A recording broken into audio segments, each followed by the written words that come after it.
Well, she's one of the best. I mean, she's, at this point in her career, got a tremendous amount of experience, and she's a smart player. And her forte is setting people up. So, today it was Copper. I mean, we just couldn't find a way. It took Kalia a few minutes to get going, but once she got going, she was pretty much unstoppable. And I thought she played a really, really good game. And then they got some stuff late from people who, were a little bit quieter earlier in the game. But, Vandersloot sets up everybody, which has 9 assists and 2 turnovers today, and to go along with 23 points. I mean, she's just tough because she's smart and she's just so skilled. And, I think you saw some of their experience playing together as a team between she and Copper and Quigley. They've played together a while. So, it shows in how they play. And you mentioned that chemistry that they have. For you guys, I mean, you guys have a lot of different lineups, a lot of changing lineups. Is that what led to some of the turnovers that seemed to plague you guys at times? Just maybe some miscommunication, and just, again, not being so familiar with each other on the court? I'm not going to excuse it. To be honest, a lot of them were unforced, not to take anything away from them. I mean, they put good pressure on us. I thought we had unforced errors, or some of our decision-making wasn't very good. And, I don't have an answer as to why, but, we clearly can't turn the ball over 22 times. That's 18 points. That's a big difference in the game right there. Even in spite of everything else, we didn't shoot it well from the 3-point line, but overall we were almost 54% from the field and 87% from the line. Those numbers are good. But, the turnovers and, defensively, we got to figure out a way when somebody gets it going to take that aspect of the game away from them. I mean, Jewel Lloyd got 35 the other day.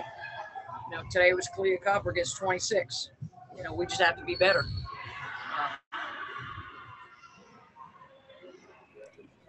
And finally, it seemed like Tierra was able to kind of establish position down low on some post-ups there. Would you want to feed her more in the post and get her some more looks and maybe get her going to generate some offense? Well, we tried to get her going. We had some opportunities in the paint early, and, she just missed her shots. And then they put a lineup out there that made it difficult for us to, keep that lineup out there. I thought Achonwa and Cox played well off the bench. And so we were just trying to keep fresh bodies, and the people that were playing well, let them play. Yes, Julie, Coach talked about facing a player like Courtney Vandersloot she can not only penetrate and shoot, but she's also known to set up her teammates and get other players going.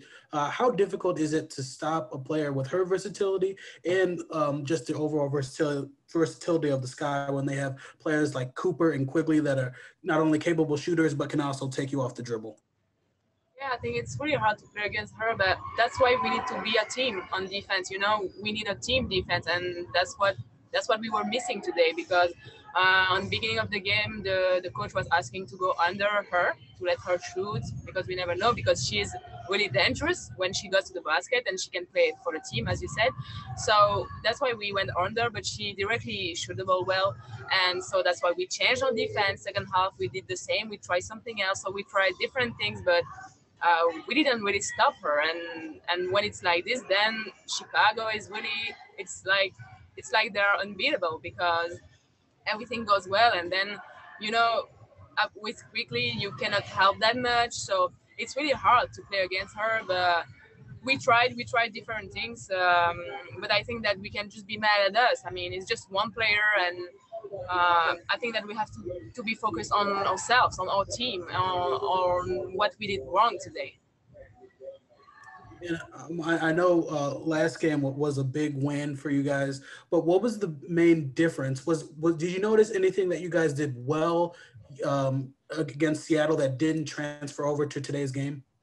I think that we were ready to play. I think that today that's the big difference. We were not, and we were like we played without aggressivity. We played without energy, and I think that energy is the big difference between the game against Seattle and today.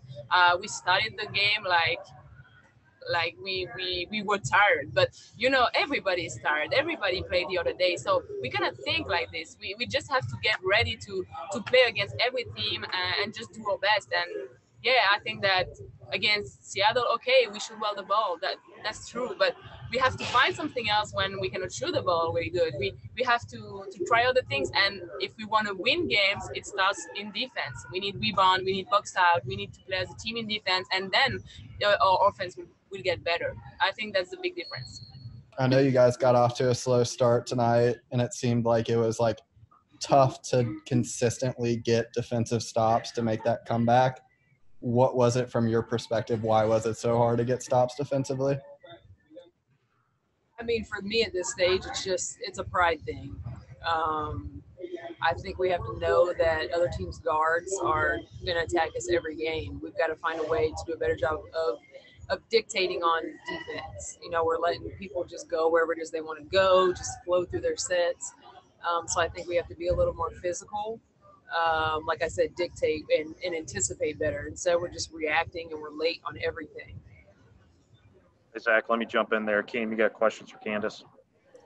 Yes, Candice, you mentioned pride, and again, I know it's a team defensive mentality, but you know, Coach mentioned Jewel Lloyd going off in the previous game, and then Vandersloot and Copper. You know, when they have big individual performances, how much is it just about, you know, maybe individual pride and just stopping the person in front of you? For me, that's a huge thing. You know, I tell myself every game, I might be the oldest player on the court, but I'll be damned if my man gets the best of me when I'm on defense. And I think everybody has to have that mindset. Like, they might score 2-3 times, but at some point you have to change what you're doing to make it more difficult for them to score, whether that means don't even let them touch the ball, you know, make tougher shots for them. And I think, you know, we're just letting guards do whatever it is that they want to do. And like you said, Jewel Lloyd last game, tonight it was Kalia Copper, Vandersloot got going early. Just for me, it's pride. I mean, it's all about heart.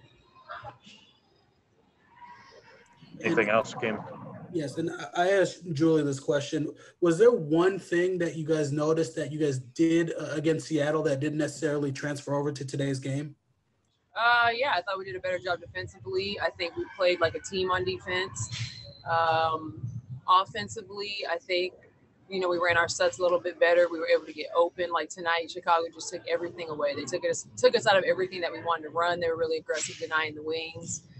And I thought, you know, everything just flowed better against Seattle on both ends of the floor. And I think tonight we also got off to a slow start. Starters had to do a better job with starting off games, and we didn't do a very good job of that tonight. Hey, Natalie. Candice talked about, you know, individual pride in terms of playing defense. How do you kind of define that line between, you know, taking pride and stopping your man and staying within the defensive principles and playing, you know, how you're supposed to play defensively? I mean, having pride is a combination of both. It's executing our game plan.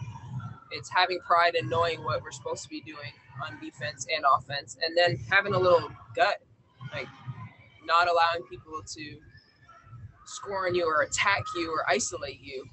The same way they're pressuring us and pushing us out, we need to have that pride on defense and not allowing them to do whatever they want. We need to dictate more on defense.